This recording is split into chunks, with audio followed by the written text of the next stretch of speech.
Speaking of ERAP, nagkaroon kayo ng falling out. Kinausap ko muna lahat sila eh. Pamilya niya, kaibigan niya, malapit sa kanya. Walang nakinig hanggang pinaharang ko. Doon ako nag-decide to come out dahil papatayin pala ako.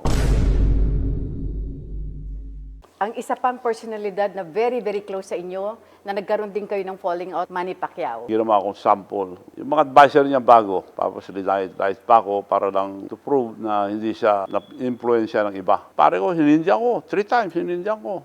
Yan, tanong niya ko, si Chavit, buhay pa? Sabi pang gano'n. So, parang nasaktan din ako.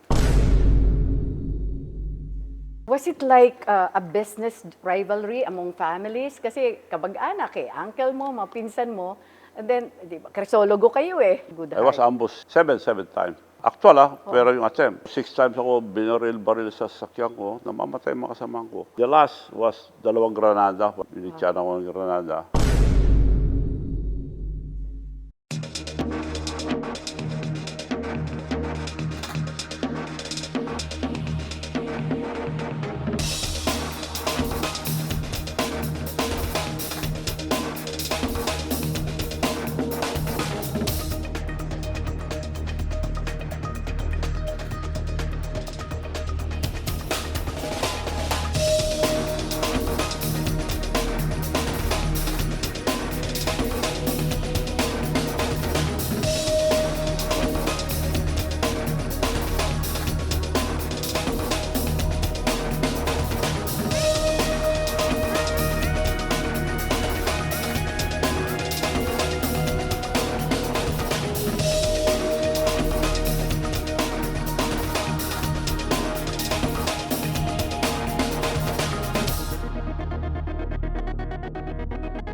If I'm not mistaken, you have more than 100 companies. Hindi ako humingi ng kapital sa Perez ko. Binenta ko yung kotse ko, yun ang naging kapital ko hanggang napalaki ko ng gusto. Kilala kayo ko sa pagiging ladies man. Chismis lang yun. At chismis lang po yun. Marisol, Marites. Alam na alam ni Gob. Updated kayo ah.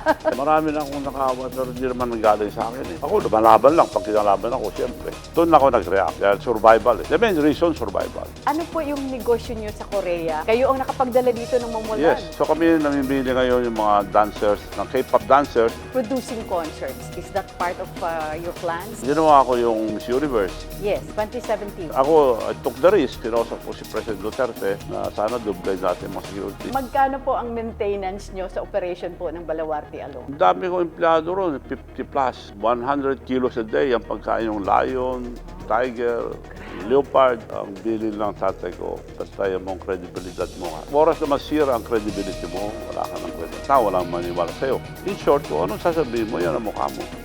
Sana panoorin nyo ang TikTok with Asra Moyo every Friday, noon time.